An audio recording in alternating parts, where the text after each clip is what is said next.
I don't drink. I can't. I do not like Yeah. it. Plus, I have emetophobia, which is like a severe fear of puking. So like, Ah, no alcohol okay. at all. Which is Gotcha. also that's a big thing of mine. I'm like, if I ever get like a good enough voice, I'm speaking on emetophobia because a lot of people have that shit and are so afraid to talk about it. Mhm. Because like you're afraid of that. Like what the fuck? Like you just feel like What's that fear like though? Is there like do you like I don't know, get lightheaded or whatever, then you start to think about, oh shit, I'm gonna it's like a loss of control. It's so much deeper than like just the fear of puking. It's a loss of actually being in control of your body. Where you're like, okay, because you have no control over that. Your body's going yeah. to make you do it regardless of whether you like it or not.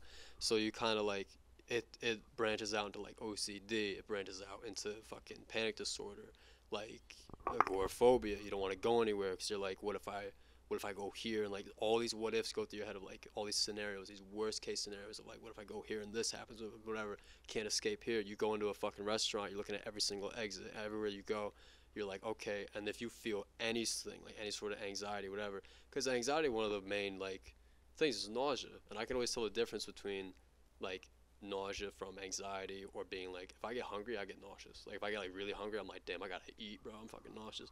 And my Yeah. grandma, my Italian grandmother, she'll be like, oh, I gotta eat. I'm gonna throw. She's like, I'm gonna throw day. She'll say, she's like, I gotta eat something. I got like they because bro, they eat like all the time. Like, my grandpa got out of Oh, surgery. that's Yeah, that my grandpa. culture, man. Yeah, he got out of Let me tell surgery. you.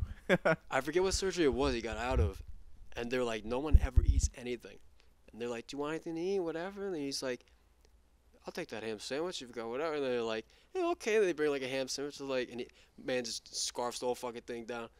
And they're like, oh, you need anything like any towels? He's like, I'll take another ham sandwich if you got it, whatever. I was like, what the fuck? And they were like, no one is. They were like, I've never seen anybody do this. Like, I've never seen anyone do that. So it's like, yeah, the fear, it's anyone that has it can easily relate, but anyone that doesn't, it is hard to understand. Remember, I told Bad Lad about it, and this motherfucker researched it, which like brought like a damn near a tear to my eye, because I was just like, I was like, yeah, this is what I have. He's like, yeah, I looked this up and like researched. He's like, that fucking sucks. He's like, that really sucks, man. I was like, yeah, it's not fun. I was like, but I've learned to like deal with it, and it's been there Yeah. since I was like in third grade. Really, it's like been there for like a while, and it just like deeply roots itself. It gathers a blueprint. You just kind of have to like learn to like deal with it and kind of let go, and it's like it's definitely difficult, like more difficult at times, and you have to just recognize like, all right, this is anxiety doing this, and I'll survive. Like I'll be all right. It's not the end of the world. Because people be like, when I'm panicking, they'll be like, "You're not gonna die." I'm like, I kind of want to right now. I'm like, I don't like. It's not about me. I'm not afraid of dying right now. Like I kind of Yeah. want to die, bro. Like it's not that. Like trust me. Like it's all good. Like So I it don't. kind of ties into like panic Yeah, attacks and yeah. stuff, too, and It's like yeah, panic anxiety. attacks, everything, Gotcha. all of it. So it's like a metaphobia. It played into the fucking show and shit. Like before I get on stage, I'm like, what if I get up there and fucking this stuff? Like I can't even say it without knocking on motherfucking wood. Like you have Yeah. to do shit. Like I was doing rituals and everything. Like you know that movie How to Train Your Dragon? Yeah, That yeah, that was a yeah. comfort movie for me for a Really? long time. I played that shit on my monitor for 3 years straight as an OCD thing. So I was like, if I turn this off, something bad's gonna happen. Or if I do this in a weird way, something terrible is gonna That's happen. crazy. There was so many different rituals, and I had to work my way slowly out of that. And I used like different like what the fuck, it was cognitive behavioral therapy.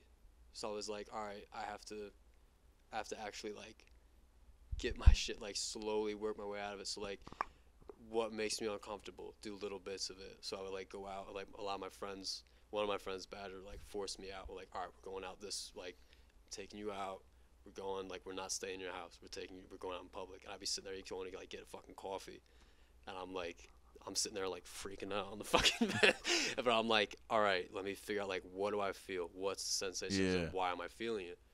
And then from doing that, it's like it just got easier and easier and easier. It's like repetitions. It fucking sucks and it's hard, but it's not impossible. Like if I could do it, anybody can do it. So I'm like, and you think it's impossible because it feels fucking impossible. I'd be Yeah. like, Kamar would be on the phone with me while I'm driving around because he'd know I'd be uncomfortable. He's like, he'd be on the phone like, you're doing good, man, or whatever. And it's like, it's just crazy to think about that.